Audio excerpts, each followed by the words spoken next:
Welcome to Live with Greg, or Live with Greg, depending on semantics.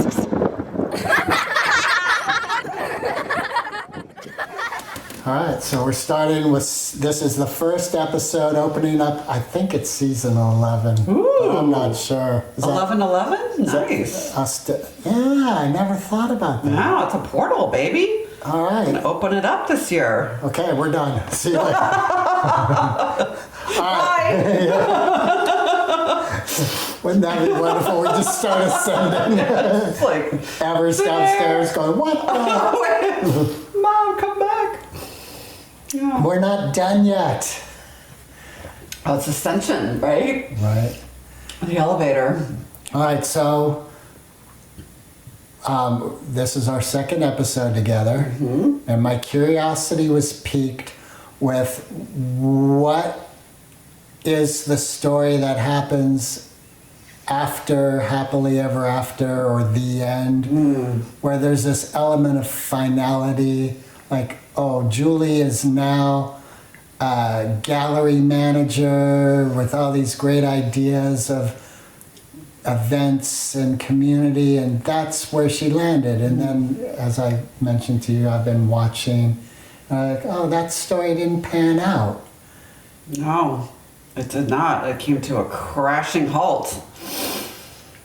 I mean, it was honestly, if you want to know the truth of it, I knew it wasn't right about halfway through my time there, which was exactly a year. My first day was December 15th, and the last time I was there was December 14th, exactly a year later. So it seems like very karmic or, destined, fated somehow, right? And I had all the best intentions, and about halfway through, about 6 months in, I had started to see signs of issues that I was uncomfortable with, but I had already booked and confirmed 2 artists who are very near and dear to me, who are very well respected and internationally recognized, and I had made that commitment to them for the fall for a show each, so 2 shows. And back in the spring, I just remember thinking, I see what's going on, I don't like what's going on, but I promise these people and I'm gonna make it happen. Like, I'm gonna figure it out. So people don't know that. I present it as like everything's amazing, everything's great, but in the back of my mind, it's like one thing after another, and trying to, some blind spots, of course, but at the same time, it was a huge lift for me to put those events on. They were amazing and awesome, but it was also a lot of pressure because I knew I couldn't stay there. I couldn't. So do you think that it's,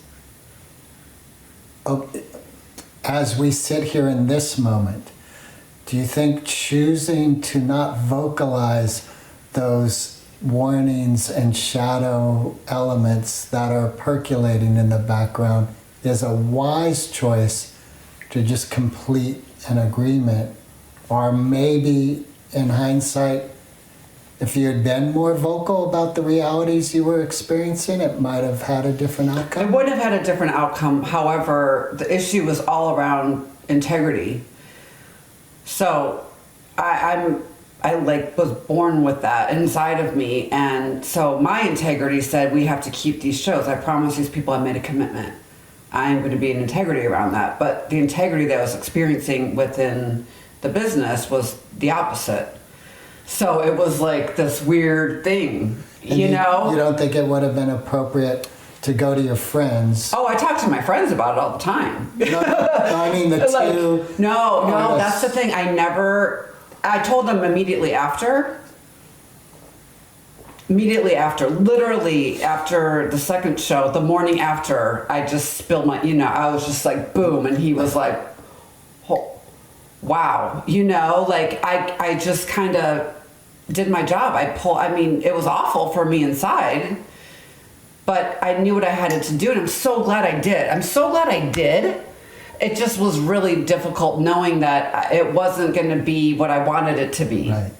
It was a disappointing thing because I believed in it. I still believe in it, but not with the situation that it was in. Right. I think it could absolutely be something incredible, but unfortunately it was not I wasn't the owner, so I couldn't really change it too much. And that was hard.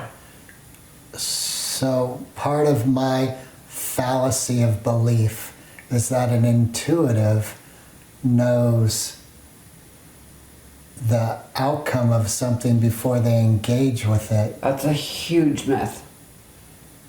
So Huge. What is the... Maybe for some. I mean, I'm not saying people don't have that gift. That's not my gift. So what is the gift of your gift? The gift of my gift is to be able to help people and support them and guide them and provide a conduit for their either creative self-expression, for their to reach their potential. It's all about helping people release their potential and open up to it. And that's the gift that I give, is that I can do that for people. Do you receive that for yourself? I'm learning to. I'm learning to, and the more I stay true to that, the more I'm in integrity with that gift, the more it gives back to me. It's like it's kind of like learning how to ride a bike, though. You know what I mean? Like it takes some tries. You know, it's scary to trust your gifts, especially when your gifts were probably not encouraged as children, whether they were artistic skills or intuitive abilities.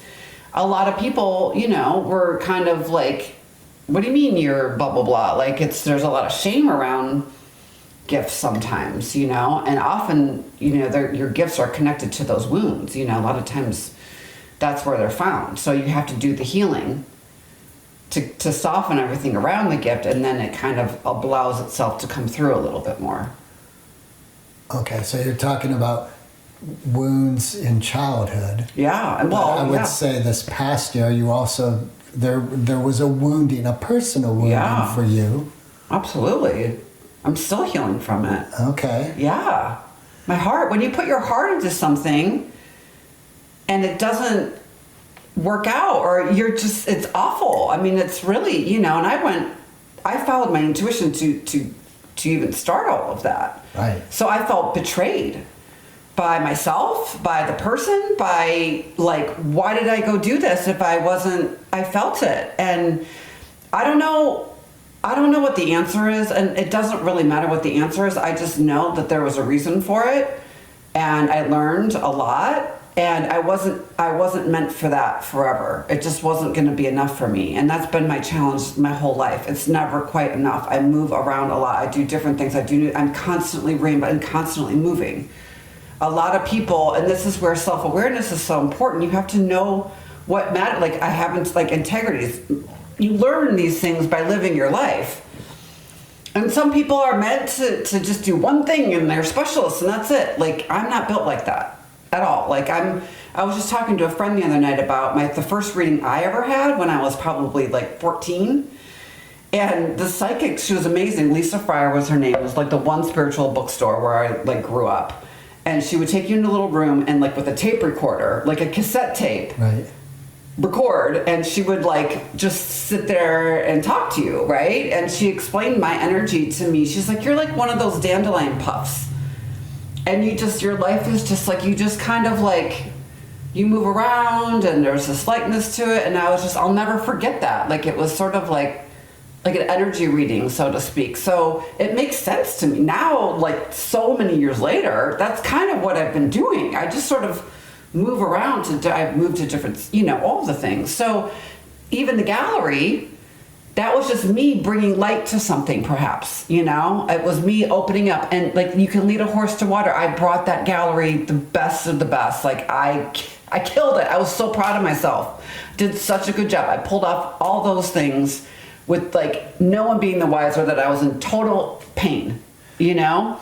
So you just do that. You get the job done. Like that's part of the me that is from where I'm from. It's like the things, your drive, your personality. So it's really interesting. I'll you know, be curious when it ties back around as to the reason why I really went through it. I think I know But until you're kind of healed from it and released from it, and I think part of it is also acknowledging how much something hurt you. Because some people think like you lose a job or you do something or it doesn't work out, like, oh, well, you move on. Like that person, you blame the other person, you blame, and it's like, I know better than that. Like this was my choice, this was my decision. We have to take accountability for all of it in order for the lesson to really be learned.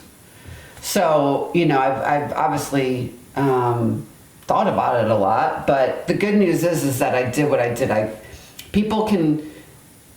see so many people who they're like beating themselves up for making bad decisions or getting into a toxic relationship or a toxic this. And it's like, I am always so inspired with people who've gotten into situations like that, but had the courage to get out. Because so many people don't get out. They stay in it. They stay in bad marriages. They stay in toxic work relationships. And that's really the thing. It's like, okay, we all make mistakes. We all go do these things. But what do you do about it when you see it? When you know the truth, what do you do? Are you familiar with, now I just forgot the gentleman's name. He was in a concentration camp in the Holocaust. Yes. The search for meaning, man's search for Yes, Eddie Weissel, is that his name? What is it, Weissel? Something, yes. We're in the ball. Okay, so we're thinking of somebody. Yes, Eli something, yes, right. yes, so of course. do you think then there's merit to staying in toxicity, apparent toxicity, with the intent of learning to choose meaning? Because in essence what he said is it's a choice. One's character is a determinant in their experience of any given environment. Well, everyone's situation's unique, and I think you don't want to make blanket statements about people should handle this kind of thing, but people are often in uncomfortable situations, and they're so used to being uncomfortable because of the way they were programmed or childhood that they don't quite realize how much it's hurting them. Do you know what I'm saying? I do. We suffer a lot. Like I'll sit here freezing my ass off for like an hour, not realizing I could just go put on a sweater or turn the heat on. Right. We don't know how bad it is for us. We just, because we're coping, we've been used to it. So it takes like a lot of self-awareness and, maybe a couple good friends to be like, this is really hurting you, honey. Like, you have to love yourself and realize, like, I'm not comfortable with this. This doesn't feel good to me. This doesn't work. And, I'm a big fan of exit strategies and exit plans because sometimes you can't just run. Mm-hmm. You know what I mean? Like, what if you just, like, had a baby with someone, happened to me, and you realize you can't do it anymore? Like, you can't. I'm not a fan of just bailing, although I've done that many times. I think it's just sort of, you have to work on knowing that you want to get out, and it might take a minute, and that's okay. So during that time, you kind of put on that life is beautiful kind of mentality where it's like, I'm in hell, I'm in concentration camp, but I'm going to make the most of it. But I don't think people should sit in that any longer than they absolutely have to. Like if they open the gate, go ahead and walk out. Absolutely. There's no reason to stick around for that. Okay. None. Right. There is this element that we know for physical health, strengthening especially, or endurance. Part of the process is working out until you're uncomfortable. Mm-hmm. You're breaking your body down, and then it rebuilds. Do you think that is plausible in a spiritual sense of choosing challenging? I don't think there's any value in that. I think we've been through enough as humans, and I don't think we need to soften. What differentiates it from a physical realm then? Why? Well, the body is built, it's different. Your body is meant to be strong, right? In order to protect us, right? So it makes sense to strengthen the body. Does it make sense to strengthen your, It does, doesn't it? I think we've had too much of that. I think that actually is what creates separation and isolation and lack of oneness. It's our strengthening who we are as people, as an individual. If it makes sense at times, but I think for my perspective, like, strengthen the body but soften the heart, you know? Like, we need to soften more. A lot, women especially, like women like me who are very independent and are masculine and feminine, are very, you know, we've had to run our masculine a lot because we've done all these things. And so that's my sense for people like me. Like, I'm coming from my own perspective right now, so that's why that's being, you know, expressed. How do we soften that, you know, because I can see that everywhere.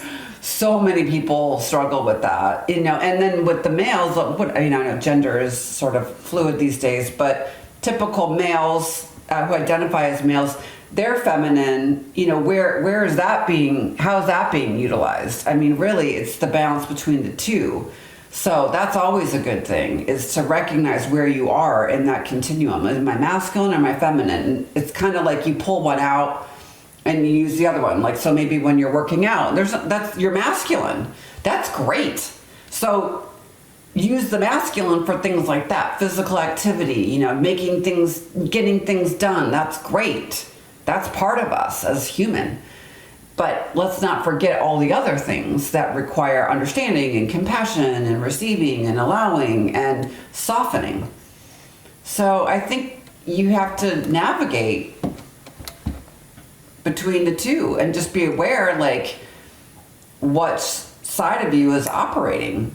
And when it gets too much, you know what I mean? But that's really, you know, the test, I think, in a lot of ways. So do you think perhaps your own emotional endurance and strength allowed you to know halfway through the journey, this journey was over, but you could continue the last half in a responsible manner, honoring the promises? The commitment, absolutely, and the desire to do it no matter what. Like, I don't care if this X, Y, and Z. Like, it is very strong determination that was like, okay, I see this for what it is, but I want to do. This needs to come through me. This needs to happen. It's not about me and bitching and moaning or complaining and being hurt because someone didn't, you know, whatever. I think the project was bigger than me. What needed to happen needed to come through me. That seems to be how I operate a lot. So I had to birth this thing, you know. It felt very much like a birth. Like, I'm not even kidding. I felt like, wow, you know. So spiritually, as a spiritual, you know, experience, absolutely. And it was perfect, just the way it went, despite the pain. You know, when you give birth, it's painful. Right. So in that regard, it's sad and awful and confusing and shitty, but at the same time, I wouldn't change it because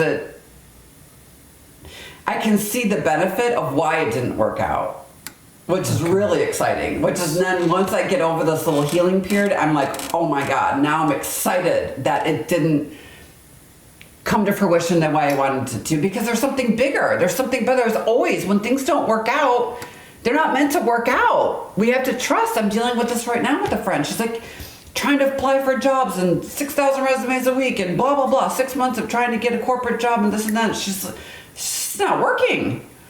So I'm like, stop doing that. Do you know what I'm saying? Right. Like, I'm helping her pivot and go down a totally different road that just feels so much better for her. Are things flowing for her? Yeah. With this pivot? Absolutely. So I think people get really, their ego takes over and they get, you know, the determination is one thing. And I think that's good to have, you know, that gumption and that, like, no one's going to stop me. That's important, especially for entrepreneurs. Right. You can't just be like, oh, whatever. But it's just not in us. We wouldn't be doing this if we didn't have that just like drive, that determination. Get her done no matter what. Like, it does take a certain strength and a certain conviction. And nothing's going to stop you. You know, it's like when you would do for your child. You know, you could raise a car up if that ran it. You know what I'm saying? It's something that's just in you. So coming back to the personal with this experience, now it's just, 3 months? Just a little over 3 months. So that's pretty new to the wounding of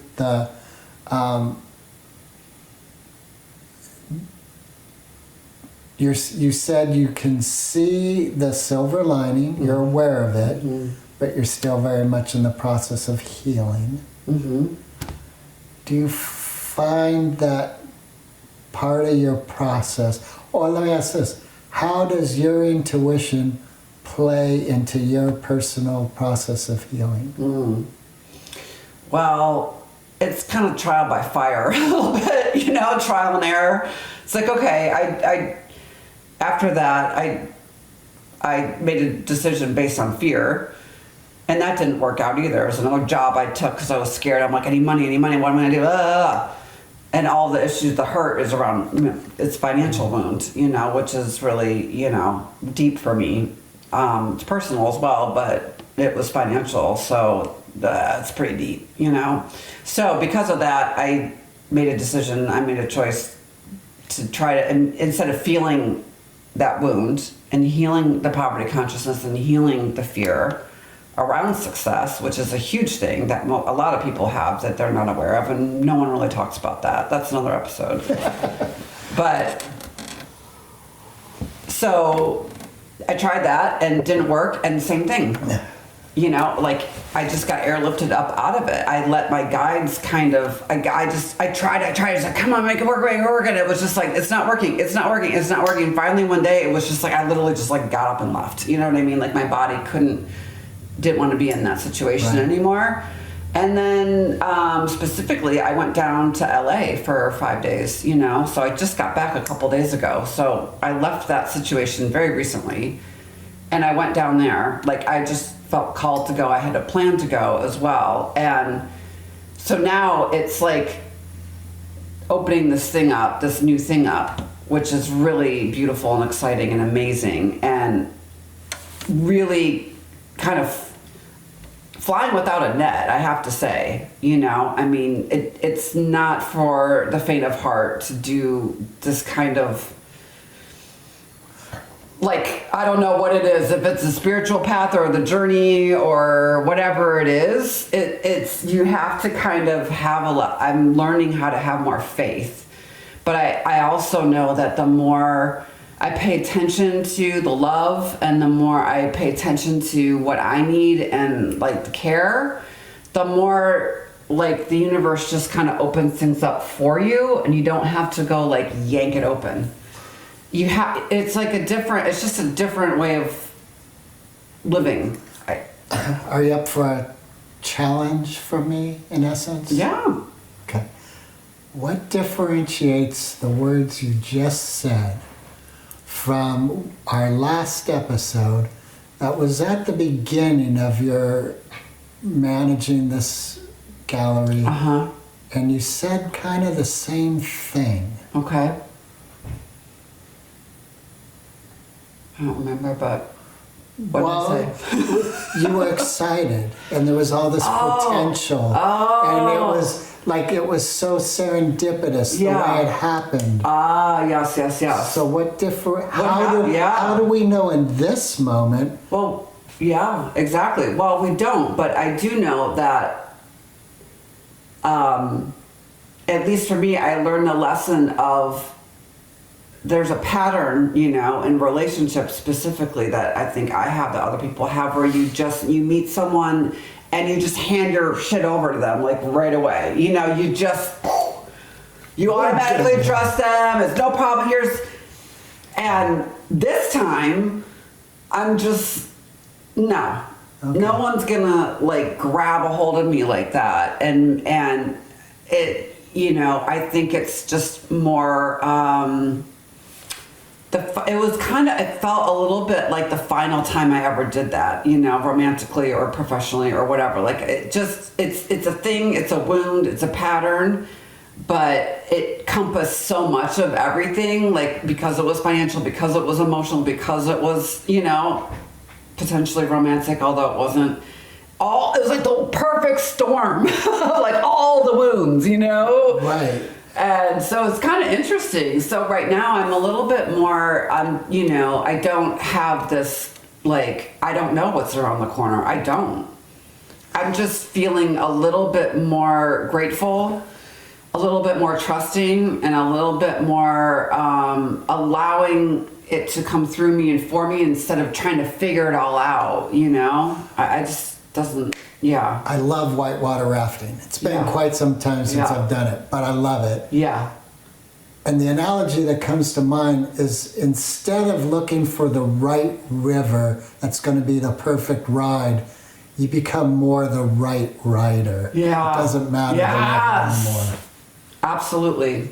And I think so, like you're saying, we're so attached to the story of the right river, like the right person. Oh, Right. here they are. Yep. Here's the right job. Here it is. Totally. And instead of being the individual that steps into whatever river, relationship, job, and you're... It's all a reflection anyways, so you can't get too far, and you really can't blame anybody. Right.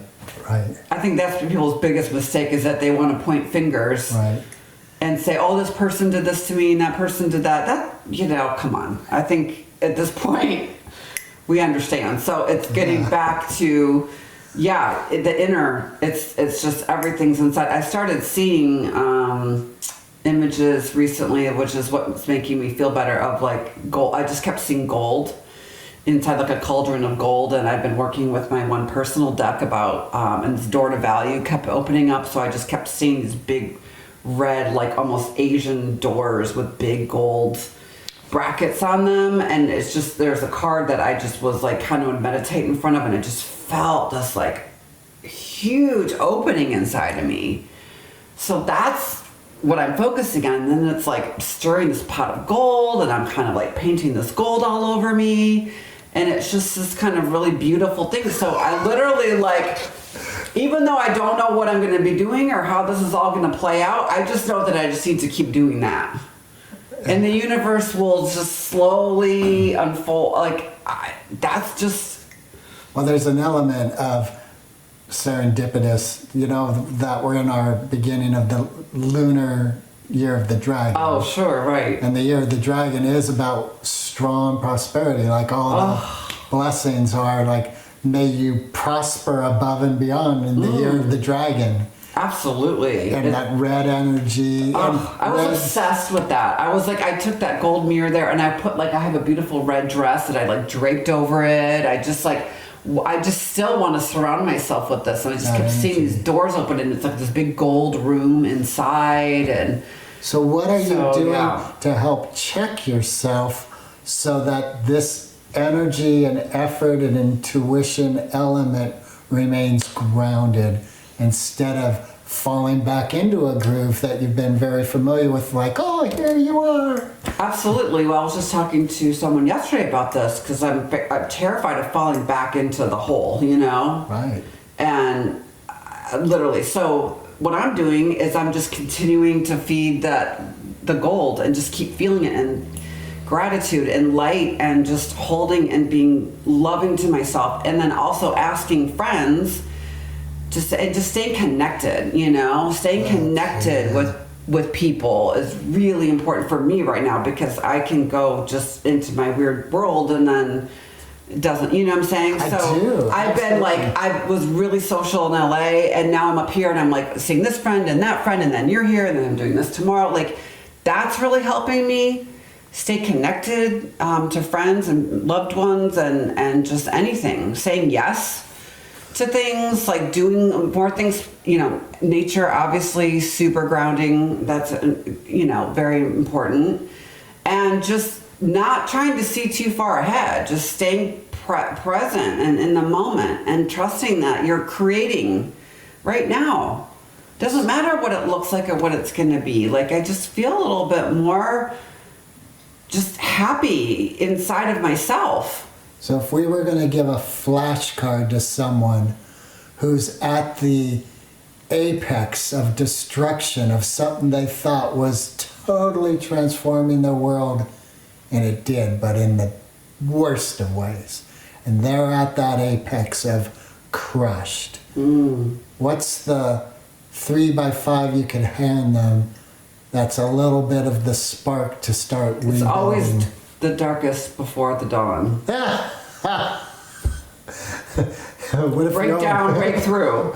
I can have a whole thing, you know. know? Well, for you, let me ask you this. For you personally, you wake up one morning and yesterday is smashed. Everything just hit, the plane crashed. And now you wake up the next morning. What did you do?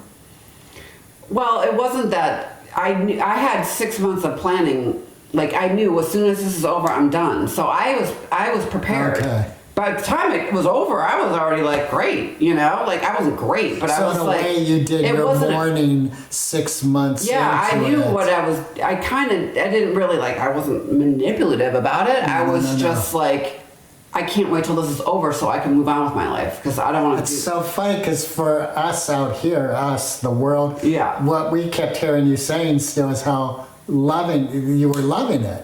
Because I loved the work. Absolutely. But inside you knew like, this is over. Well, But if you're it not was gonna- mine, if I owned it, I would have been doing it. No, but no, that's a different I scenario. couldn't control what was happening. Right. What wasn't happening, you know? So Right. So what is the merit in keeping that personal? hey, private. Not wanting to disappoint my friends, because it meant a lot to me that they agreed to do these shows. And I just,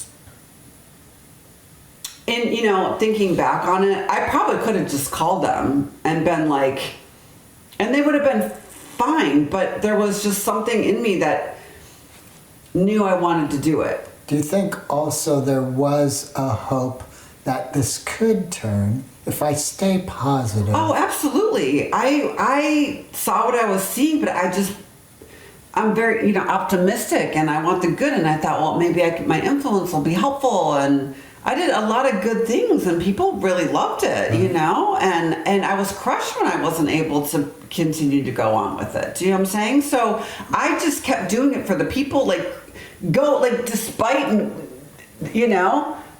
be positive anyways, kind of like, I know it, but I'm going to do my best anyways. I'm still going to do my best as long as I can, as much as I can for as long as I'm here. Do you think it's plausible that there can be a personable face-to-face with the other individual that co-created the story that was lived out, and you both honestly are in a place of peace and well-being for each other and self? I mean, yeah. Do you think that's Why plausible? not? But I think I was so wrapped up in someone else's stuff for so long that I'm like, it's not that I don't care. Right. I'm really good at moving on from things. I'm really good at, once I'm done, I'm done. It might take a minute, and I think some people are like that. It's like a relationship. It's like, when it's over, it's over. And like, you just don't even, it's bye. Right. In my mind, what I think about is you take these very personal things, and then you grow from the seeds of that two countries, Palestine and Israel, which can't walk away, can't move on. It's the same energy, though, I see, just as you individually, a country has, it's the same energy of burnt ground. Is there a way to authentically, which means both are held well and lovingly, to, when so much ground is burned, is it possible to come to a place of healing and whole? Yeah, I do believe that's possible in any relationship. If the two people are, emotionally mature enough or willing or find it important to do that, it might not be on the same timeline. I've had that happen where people have come back and they've told me everything, and they've confessed all these things, and I was like, wow, took 10 years, but you know what I'm saying? I was like, forgiveness is really, really, really the highest kind of, energy. I think that humans have the capable, it's something that we can do, it's something that we have the ability to forgive. I hear a lot of people who have endured horrible situations have spoken of forgiveness as they're doing it for themselves. It has Absolutely. nothing. So you feel that's real. My favorite quote is about forgiveness. I was just saying to a friend this past weekend. It's by Mark Twain, and he said, "Forgiveness is the fragrance the violet sheds upon the heel that has crushed it."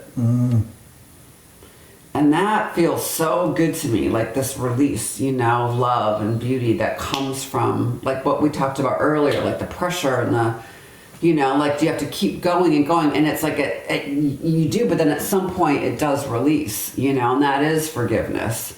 And we have to, it's just something that, you notice in people, like there's kind of people who are really good at forgiving and there's people who hold grudges, right? And it's like, where are you on that? I think it's kind of something to look at within yourself. Like, how willing are you to forgive and how good it feels when you do.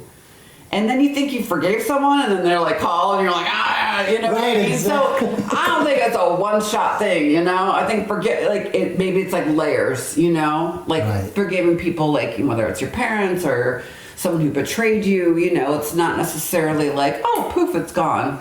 But I think it feels almost like a muscle that you exercise. It's like, just keep letting it go, keep letting it go.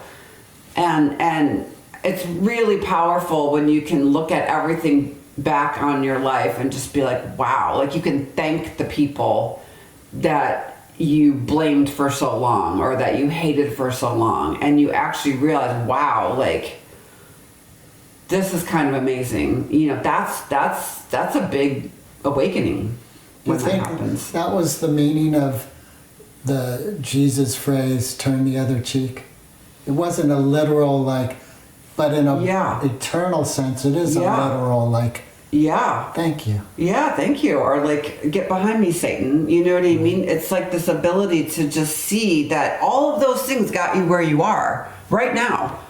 And that's all we ever had. So we can blame our parents, we can blame all these things, and it's our ego it's just our ego operating. And it's okay, we're human.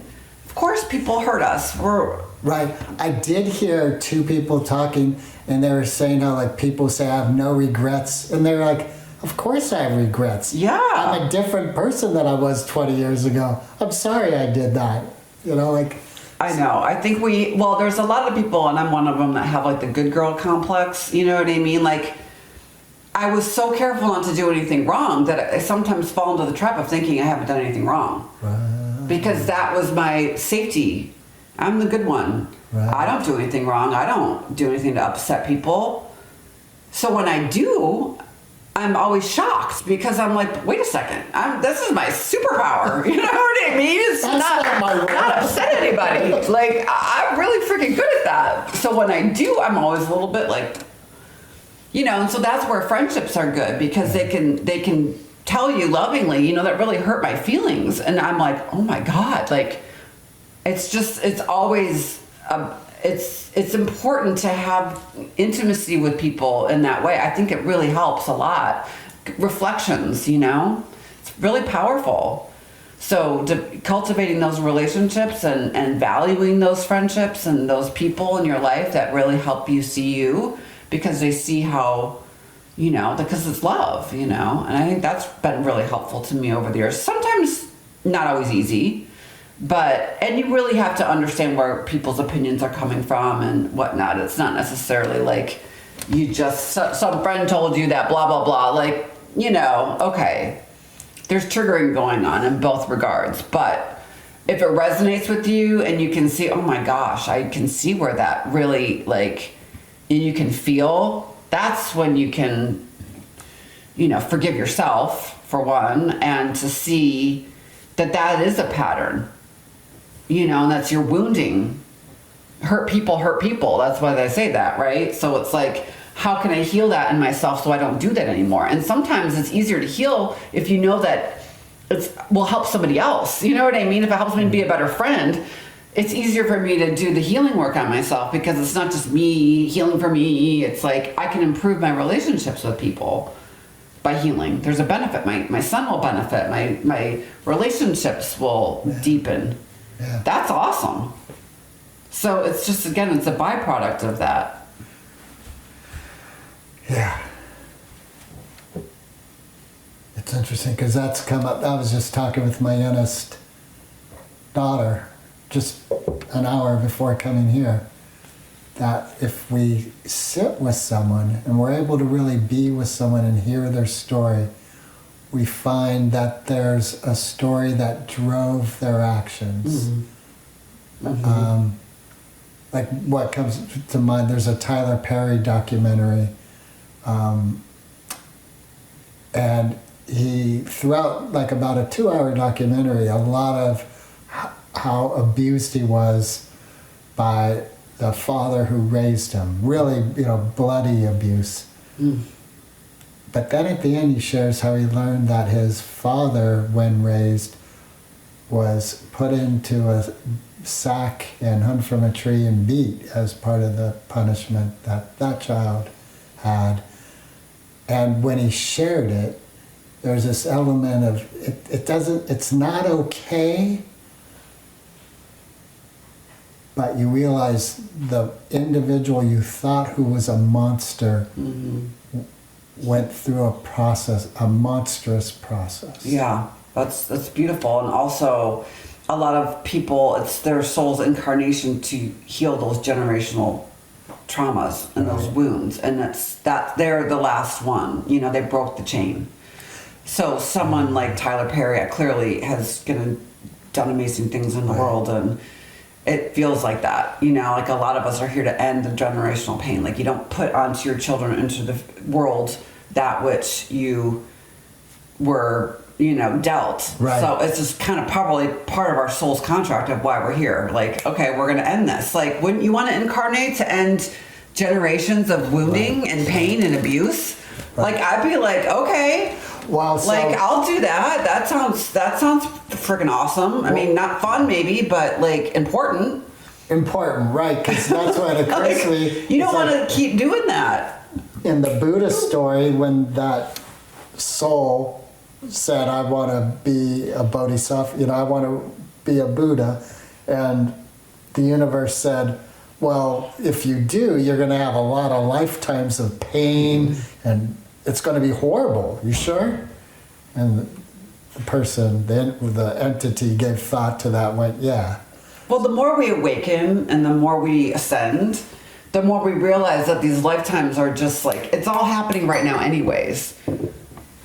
Do you know? So when you have your son, yeah, who probably hears that and goes, what's the fuck is that? How do you ground that into something that...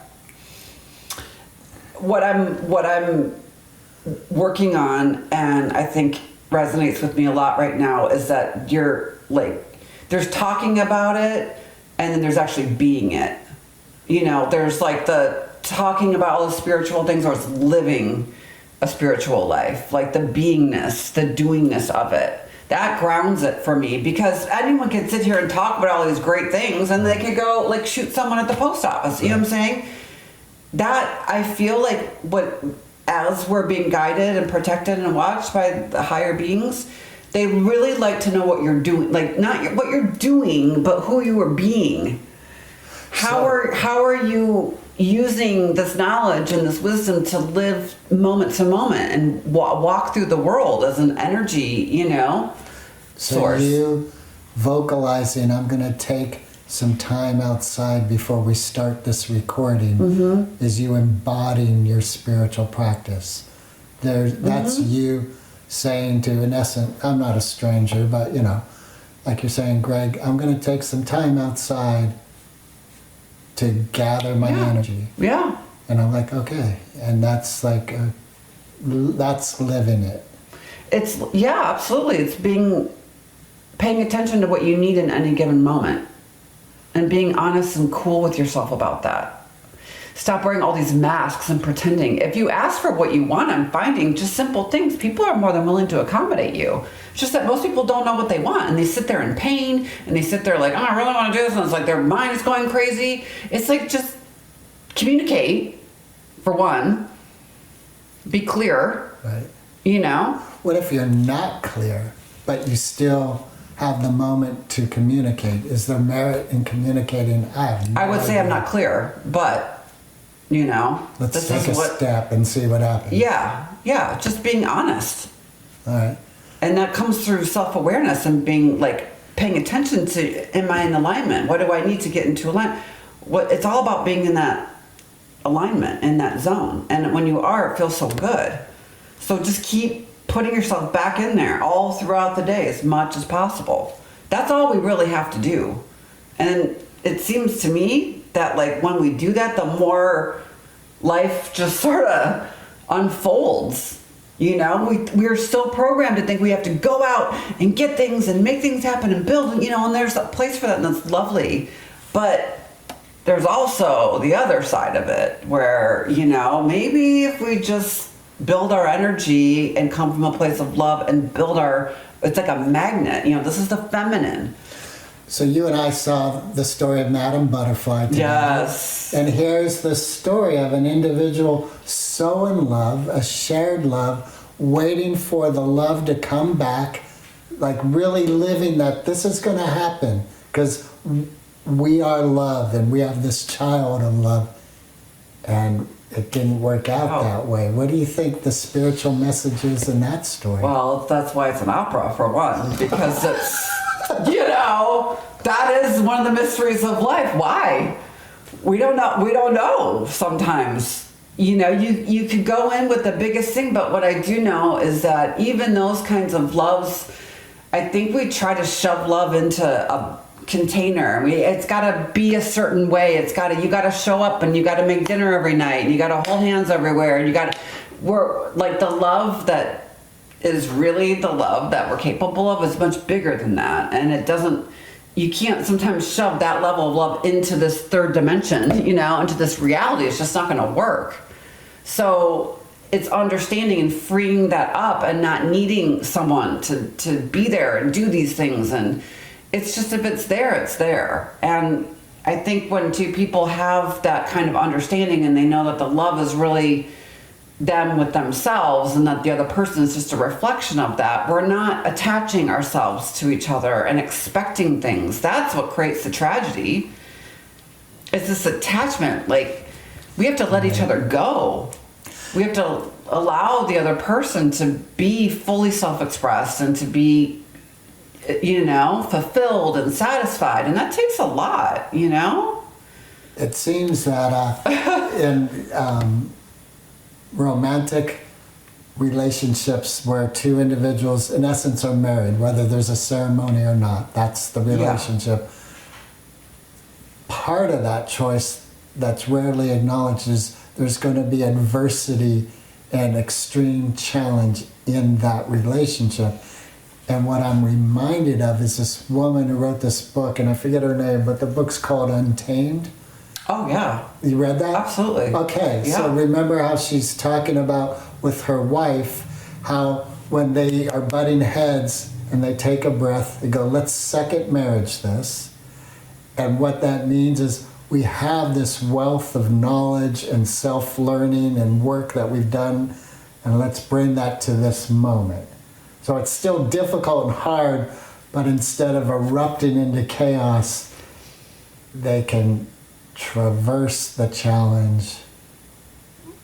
Yeah. With knowledge. That sounds like a good way to go. I know, right? You know, probably easier said than done, but it also depends on the personalities too of the people. You know, I think it's important, you know, when you have like a soulmate situation or something like that, like two people, like I'm kind of thinking like, why does it have to be so hard? You know, and I've been single, I've never been married, I've been single for a very long time. And so I'm always questioning that too. How does that work? And where does, you know, all these things. So I just find it interesting that like all those relationships that we've all been through, like why does it have to be so hard? Like, I don't really buy into that whole thing. Like, it's got to be hard and it's going to be conflict and it's got to be, why? If you're pretty whole and healed and happy and you practice non-attachment, why do you have to have problems? But it's so funny because you're hitching yourself to someone, and how do you practice unattachment as you hitch yourself to someone? Because you don't hitch them energetically. How do you do that? You just stay in your own frame. But as you know, like even with this past year, Well, I guess that's part of what you've expressed in this. Yeah, don't episode hitch is- yourself to someone else's wagon. You know what I'm saying? It's. I don't know what it is. I just know that I feel like when two people are whole and complete within themselves and they decide to spend a life together, it doesn't have to. There doesn't need to be, and yeah, it'll come up maybe sometimes, but I don't think it has to be so hard. I think people learn through relationships. Yes. So when you learn the lessons and when you get the knowledge, your relationships become easier. Why isn't that's a possibility? Well, maybe it's like It's just that usually when people are in relationships, their patterns keep coming up, and you keep attracting the same type of person. It's the same problems. That's why we fight about this all the time. That's a pattern. We just got to pull that apart and unravel it a little bit. Heal from those wounds.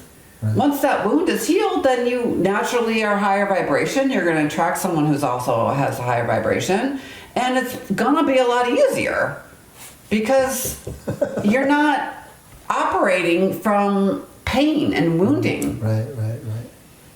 That's what I believe is possible. And I also think it's possible to have relationships. It doesn't have to look like what we think it's going to look like. I really, really am really excited about the idea that it's like people think, oh, I have a type, or I want this, or I want that. I really just think you need to erase all that shit because you just don't even know. I just think people try so hard to check the boxes, and that's where I think people get into trouble. Focus on yourself. Keep yourself in love with yourself. Right. Keep yourself interested in your loving yourself. You can always love yourself more. You can always take better care of your inner child, or you're sending, whatever. Keep the focus here. When you do that, you fill your cup up, and then you can love better because you're filled up with yourself. Otherwise, you're just I've been doing this my whole life, giving to get, give to get, give to get, give to get. And if you're doing that, you're going to keep attracting situations that vibe with that. Releasing those patterns, letting all that go. Easier said than done, but it is possible. It's healing. It's growth. It is possible. You don't always see it, a little marker every day.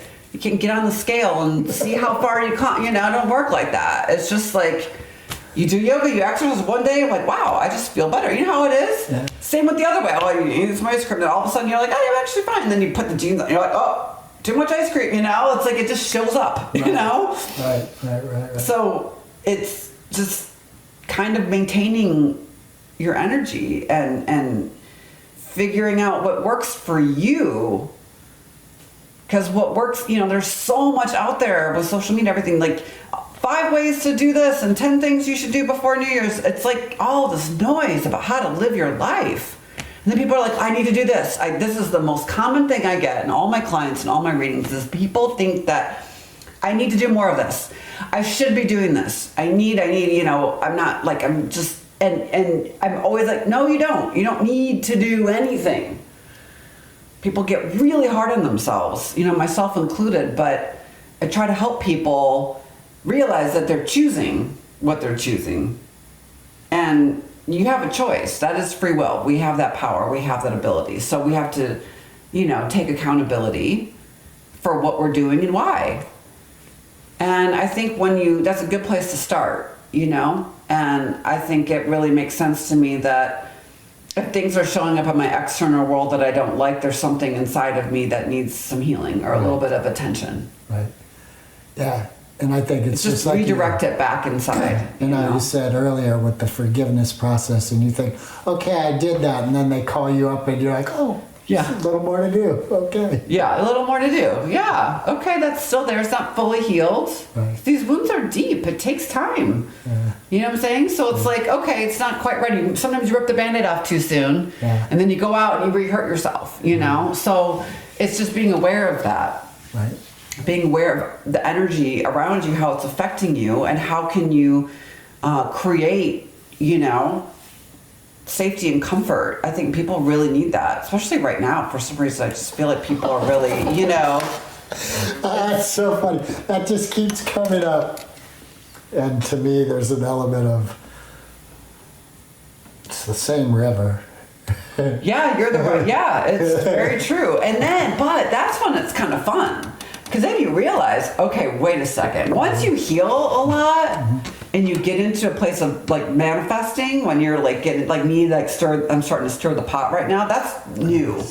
That took, what, 3 months, right? For me to kind of cry, blah, blah, blah, this and I'm all confused, taking back bad choices, drinking wine, you know? Smoking cigarettes, smoking weed all the time, you know? Just like, you know, like shaking all the time, you know? It's like, but I just, I don't know. It's not pretty. It's messy, you know? It's, people are so, like, so you just cry, you emote, you talk to your friend, you just cope, whatever you have to do in the moment. Like, I'm very, like, self-medication is totally fine if you need it, you know? And then just realize, like, okay, I can back off this a little bit. Short term, no problem. But eventually, you're gonna start to feel better, and then you won't need those things anymore, and then you can kind of start to feel like the momentum kick in again. It's like new life. It's just a rebirth process if you think about it. It's kind of like the phoenix rising from the ashes, you know? Like it's just a natural cycle. Death and rebirth. It's kind of unavoidable. It's very much like, I often see that as like, you know, creation is contraction and expansion. So when I do my Instagrams, I often get that a lot, like on my lives and stuff, where it's like, okay, you're either in a contraction stage or you're in an expansion stage, you know? Where are you in that? It's like that, I often see there's like a rubber band being pulled back and then boom, you fly forward, right? So it's just kind of getting into the natural rhythm of things and being attuned to that and allowing the energies of the planet to help you too, like the full moon that we have coming, like that's very healing. Nature, beauty, all of these things can really calm the nervous system, soothe the soul, feed all of that. Like just as much of that as you can, taking baths, walking, moving your body. This was a big one when I was in this, the toxic situation that I put myself into. There's like that whole fight, flight, freeze, fawn response, right? I was in freeze, like frozen for probably 45 minutes. In this desk, in this office, just going, oh my God. I've just been like kind of verbally, you know, or whatever. I felt right. on the receiving end of some really toxic shit. And it surprised me. I didn't expect it. And so I was just sitting there like, oh my God. Started like having a hard time breathing, you know, the whole thing, right? And so something inside of me was just like, go to the bathroom. Like just get up and go to the bathroom. And so I did. I just somehow got my body up and I went into the bathroom and I cried a little bit. I collected myself, but I moved the energy around and then I was able to get back, process it a little bit better and get through it. You know what I mean? Right. But it's also understanding like moving energy is really helpful. That's why they say when you feel like you're getting depressed or something, go for a walk. You know, take a shower. Like all of this stuff I've learned over the years is does help. Yes. But it's catching it. It's like because when you're too depressed to get out of bed and someone's like, go for a walk, you're like, fuck you, I'm gonna go. Like, I can't even get out of bed. You know what I mean? So you gotta do it in the early stages of it. Because then you feel bad, it makes you more depressed. Like, I can't even go for a walk. What's wrong with me? You know, yada, yada, yada, right? So it's that, I've always loved that concept called Shenpa, which is a Buddhist term. Have you heard that term? Pema Chodron talks about it a lot. And it's when that first hook of whatever it is, that feeling, that first inclination, like, oh, something's not right, or something, I'm feeling a little bit like that. And most people just like add fuel to that fire, or they like start to feel anxious, and then it just like builds and then but the Shenpa is that moment where that first. Wasn't Shenpa negatively used usually? Like it's the I think it's like a hook. Right. It's like she teaches it like a hook, you know, like it's trying to hook you. Right. Imagine it'd be like a trigger. Yeah, like a trigger, exactly, a trigger basically. Right. And if you can catch it early on, you can. That's the awareness. You go inside. You know, okay, so that's a trigger. That's a thing, and you slow the roll, and you don't let it build and snowball. Right. Most people snowball, you know, and I think it's helpful. And that comes from being present and self-awareness and all these things, you know. But the self-awareness and the presence and all those things comes from clearing out a lot of garbage that's floating around in your system. So healing, past pain, trigger, you know, all of it. Wounding. You got to clear out the junk. And most people are too afraid to go in there and see what the junk is because it's too scary or it's too, you know, and that's why it helps to have, when you have a guide or a healer or someone, a good friend, something. It does help because it's scary for people, you know, especially if you've had extreme trauma. Can imagine, right? Mm-hmm. So you don't have to do it alone. You know what I mean? I think it is a solo journey, but at the same time, I'm finding great benefit in the intimate process of being vulnerable with someone else. I find that very healing. And I think it's important. And I'm grateful for people. I'm always grateful when someone opens up to me and is vulnerable like that, like it's an honor. So it's really nice when you have friends, like, you know, I think sometimes people feel like, oh, I'm putting too much on them, or I don't want to freak them out or whatever. But I've found in my experience, at least, is when someone opens up to me and shares, like, I find it like a privilege. Like, it's beautiful, you know, and I'm grateful that they felt safe enough to do that. And I find it really lovely. And so, you know, that's, I think, something to consider too. It's like people have a hard time asking for help. I mean, myself included. So I think, you know, you got to ask, you know, and asking your guides and angels I'm doing that constantly. Please show me how to, you know, live more openly. How can I be closer to God? Like, show me how I can be of service. How can I bring more light? How can I create more abundance? It's like a conversation that you can have all throughout the day, you know, as much as you can tap into all of that. And, you know, we're all connected, and it's kind of cool. And then you start to see, wow, ooh, like, I asked for this, and then boom, like, you can get really good at manifesting. Like, we're powerful creatures. We just got to clear all the other stuff that's in the way of being able to manifest and create and get back into that creation. That's what we need. And there's just a clearing out process that I think comes before destruction creation.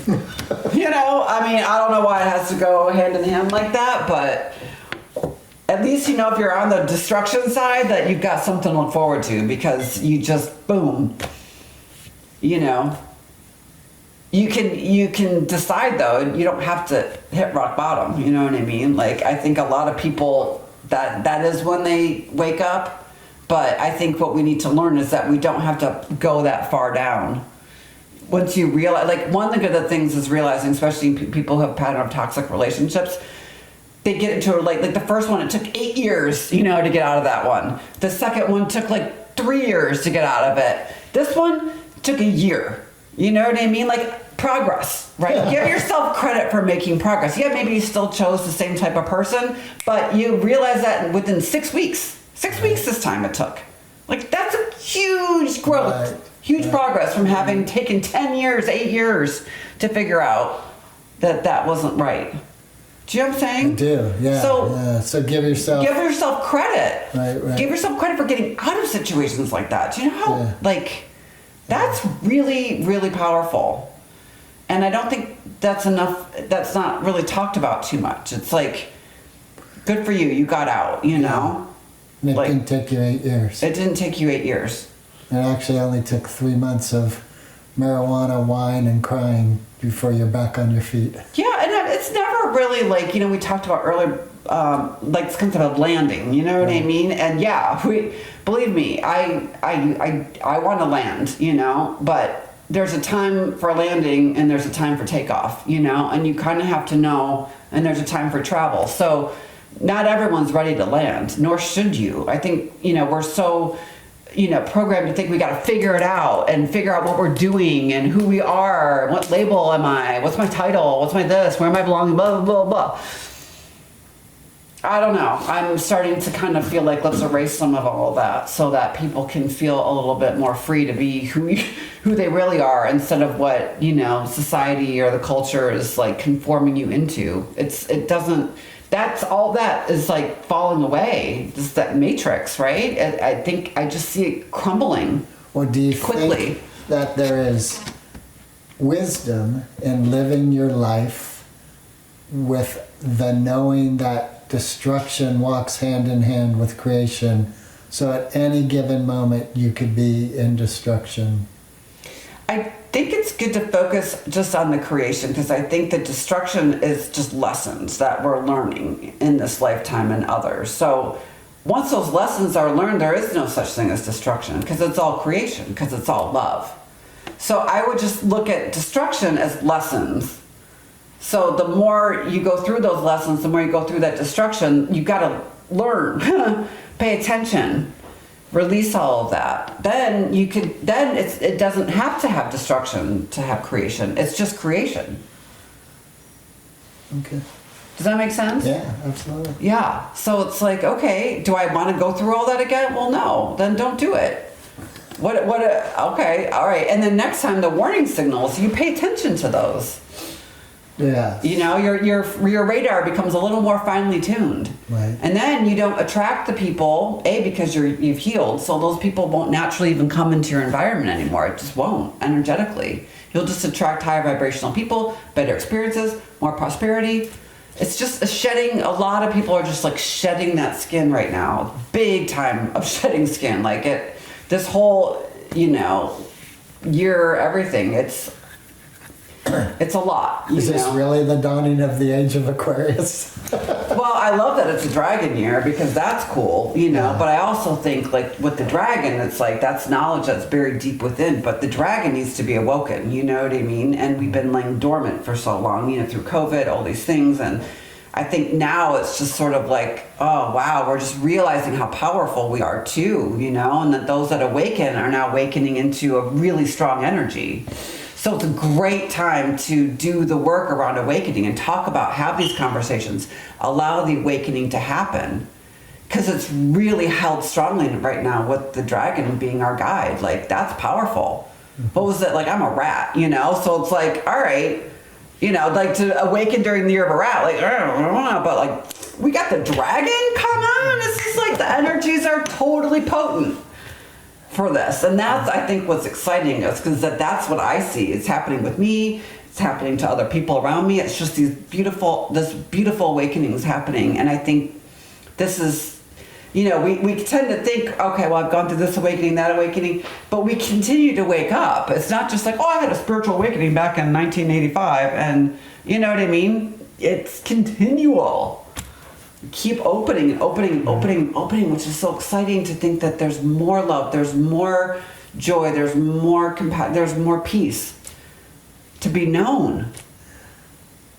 So would you like to conclude with a card reading of something? Yeah, you want me to pull a card? Absolutely. These bright cards have been my ally for a long time. I got them when I moved to Malibu. There was a woman who lived on my beach, and she made these decks, and I don't think you can get it anymore, but it's a really cool deck. It's called the Bright Card. So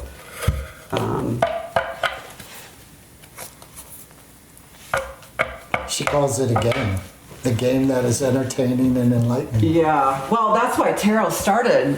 Why the sacred knowledge was put into playing cards. Why they're playing cards, because that's how people socialized back in like the 15th century or whatever. So that's what's so interesting about it, is that it was an everyday game. It was part of people's everyday life. So the knowledge and the sacred wisdom is embedded into playing cards, because people were relaxed, they were enjoying, they were in communion with each other, and they didn't realize it, but that's where that knowledge was passed through there. That's why I think it's so cool. Maybe that's an element of spirituality that we've been missing organically overall, is that element of play and joy. It's always so stoic and religious and, confined. Yeah, that playful, eternal element is missing. Well, we've become so busy, Like back then, they would hang out in the parlor room and have tea, and they just were able to live much differently. Now we're so over programmed. Well, I you think know. that's I don't know. I bet you they were saying the same thing 100 years ago. Healing wants to come through. All right. So that's good. I mean, it really is, a healing journey. Like I was taught that it's the healing journey in the spiritual path, and it's kind of like the caduceus, that medical symbol where the two snakes and then the sword in the middle. I find that a really powerful symbol. Symbols are really, really, like, I've always been fascinated by symbols. I didn't realize it at the time, but now I see that, and I think these are really beautiful things in our life, when we can, connect with that. It's kind of, there's a lot of knowledge in symbols and signs and all that. So I think that makes the human experience a little bit more enjoyable too, when you're in that alignment and the synchronicities start to happen and there's that little bit of magic, and that's really a benefit of all of it, because then it just becomes a little bit more fun and a little bit more playful. And I think lightening that up a little bit is good. That's one of the benefits of healing. Yeah, and I think that is a very, again, with, just keeping gender very generally speaking, it seems like a very masculine thing to, read, let's say, something like the Book of Revelations and to be adamant that it's 110,000 people are going to be suffering because that's what it says, instead of like, it's not literal. A playful element. Yeah. And the gratitude card is here. So, I mean, this is like... Yeah, but that fell to the ground. So it jumped out. So I take jumpers. So, okay. So this is always a good thing to go back to, every day Right. throughout the day. It's like, thank you. Even when like something scary happens, like, bills come in the mail, it's like, okay, thank you. Right? Thank you. Yeah.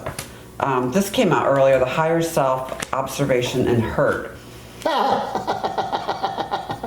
That's brilliant. You think that's funny? Why? I'm curious what your reaction is. All right. So looking at the overall nature of our visit today. Okay. Was talking about when chapters end and renew, and this element of, I'm grounded. I am a gallery manager with this great idea that'll be 6 years down the road and creating this thing, and that crashed and burned.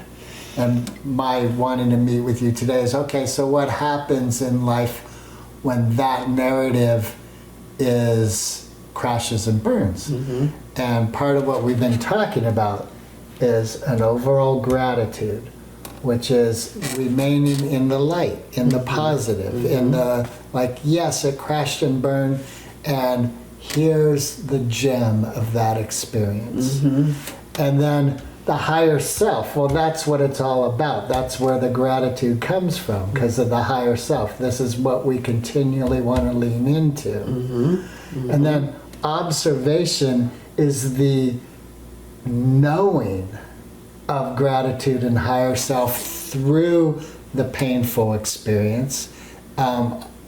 You're observing what occurred, your own emotions and self, through this narrative, and the narrative being crash and burn. Mm-hmm. The heart rising above it. Right.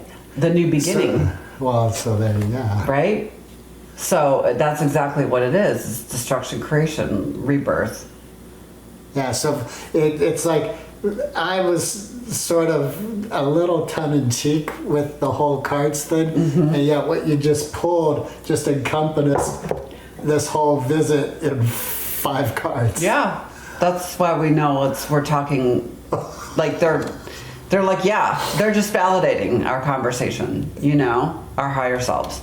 There's a wonderful playfulness in that. Yeah, I love the observation card because I've always been an observer. I think like even when I was young, I was always watching people, and I think that's really important. Like I love people watching. I love studying human behavior. I just find it fascinating, and I think it's also just that curiosity. I think that's the new beginning, is this curiosity. I think that is really such a high vibrational feeling or emotion, or just something when your curiosity is peaked. That is like our innocence. That's our purity, the questioning, the learning, and that's why your podcast is so great, because you follow your curiosity. What's next? What's around the corner? That, they love that. I love that when we're just like, ooh, you know, that little bit of just that first thing of like, oh, wow, new seeds been planted. And there's a lot of energy around seeds being planted and coming into harvest. And this is really, really a good analogy for life. It's just like, you keep planting, you know, you plant the seeds and they start to grow, but you can't force things, you know, they have to come up when it's time and when it's natural. And we just cultivate our life like you would planting these seeds, you know? And sometimes they don't grow. Keep them watered and keep them loved and just let them come up. But if they're planted in fertile soil, meaning they're planted in your heart, you know, and in a good place, in a meaningful place. And I'd say that sometimes the seed doesn't grow. And even though you had fertile ground in your heart for the gallery and you watered it and you did all the care. Yeah. That seed didn't grow. That seed didn't grow. Because it wasn't really my seed. It was someone else's. It was like someone else's farm. You know what I mean? It's like, I think you just got to be careful who you get involved with. You know what I mean? We can have all this agency over our life and have all these meaningful things, and then you can get derailed really quickly with people. And I think it is about, you know, as much as trust is important, all these beautiful things and being open and compassionate, we also, you know, we have to have an awareness of our, you know, of danger, Will Robinson, you know what I mean? Like we need to be careful too. You know, there's a lot of weird energy out there and a lot of people, I hate to say it, you know, who are dark or have issues. And people who have a lot of light, we tend to sometimes attract that, you know, it's the empath narcissist, you know, I mean, people talk about that all the time.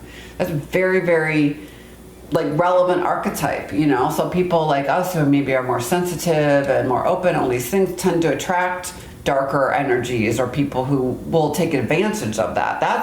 That's the most painful part of all that, was feeling like my kindness was taken advantage of.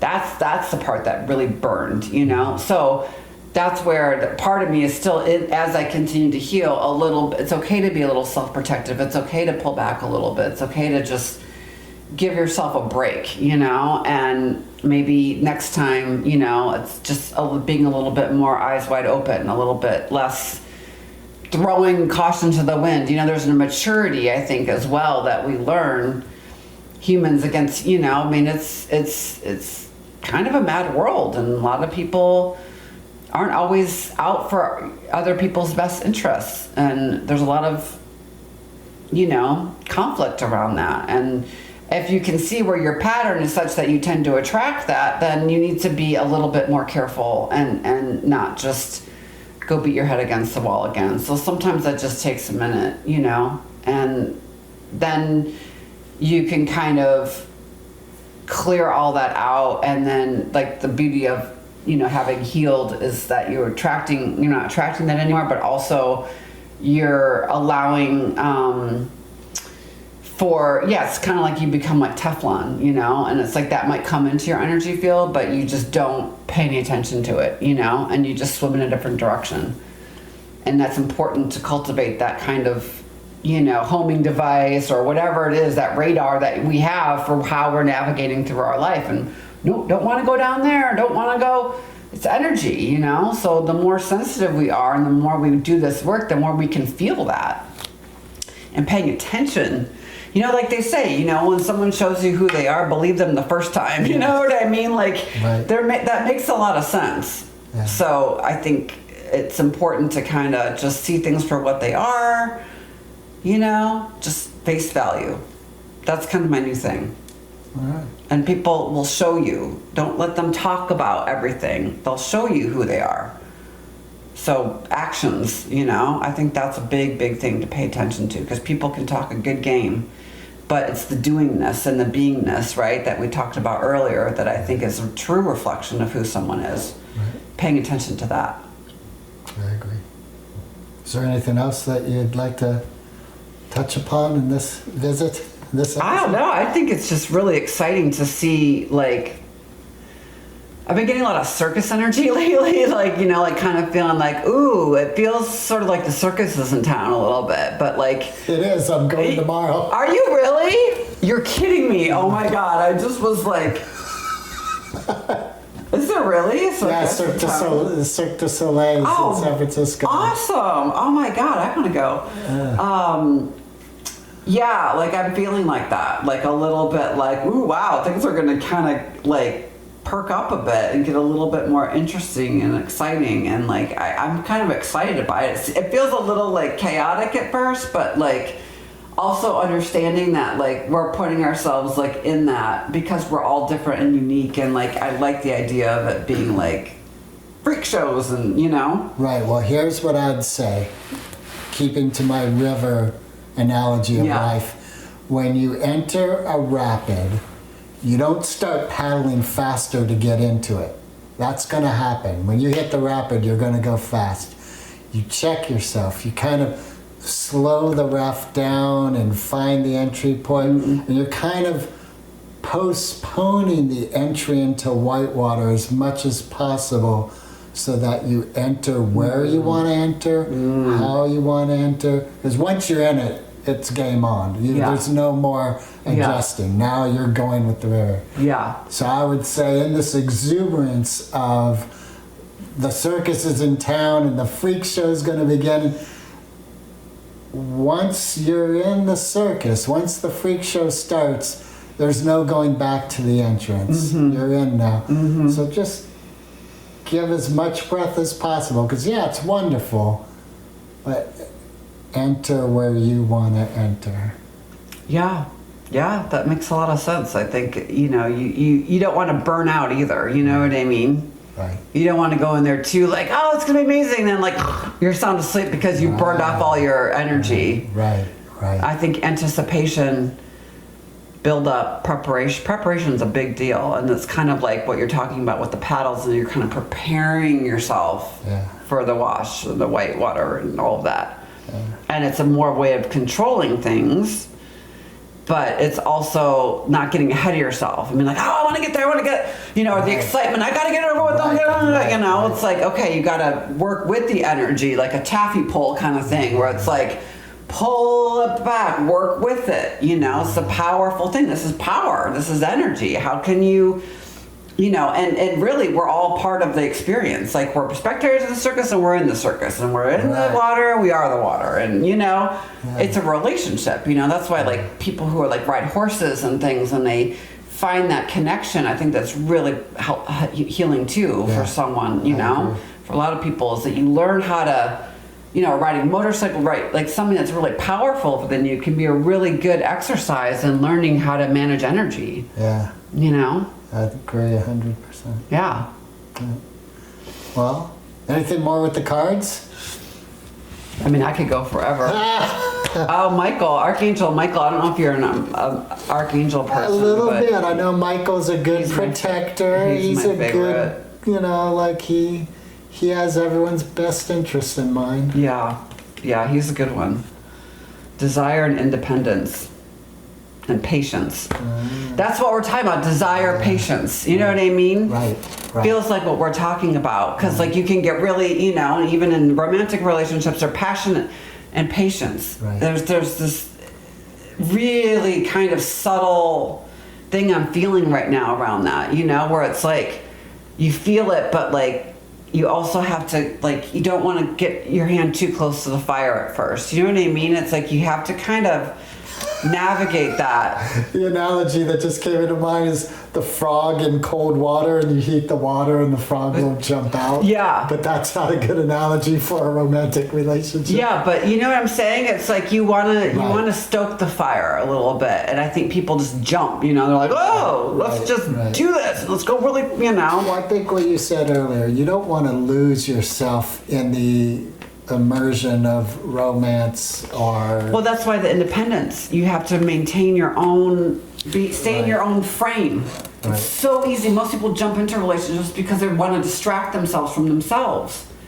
Or, like we spoke of earlier, that romantic idea that, oh, this is the right person. Yeah. This is the right job. We're all looking for that outside of ourselves, Right. that love, that Now validation, the I'm external different. thing. Right, now I'm different because this external element. Yeah, as soon as you attach yourself to some, that person can be gone, that person can die. You know, it's like you can't, we have to learn to not attach ourselves. So hard to do, I know, I really get it. But I really like that feeling of not detachment, but non-attach. Like you just, everything's kind of neutral. You know what I mean? And I think that feels really comfortable to just be like, even when like things are really great, good to know. Things are really shitty, good to know too. It's just, it's what we make it mean. It's just neutral. Yeah. And where can we find that balance a little bit more? So it's like if someone's like, oh my God, you're amazing, I love you. Okay, thank you. That's really nice to hear. You suck, you're the worst, I hate you so much. Okay, that's interesting, good to hear. It's like, stop being so reactionary. Right. Take the pinball out of your life. Yeah, and Oh, just I be love like, pinball. notice, observation. Right. That starts with that. Observing how you're feeling in any given moment. That is critical. Because those people don't pay attention. They hold all this tension in their bodies. They're stressed out. And they're like just running around trying to distract themselves from that pain. So if we can start, you know, in the mornings or whenever, like yoga's been really helpful. You clear energy, you move it around, and you start to pay attention. It's like it's the little baby steps that we do all the time instead of these big, grand, sweeping things. Sometimes, you know what I'm saying? It's like little steps done every day, like little building a spiritual practice or having these simple. Keep it simple. I think change and progress occur when it's taken at that speed.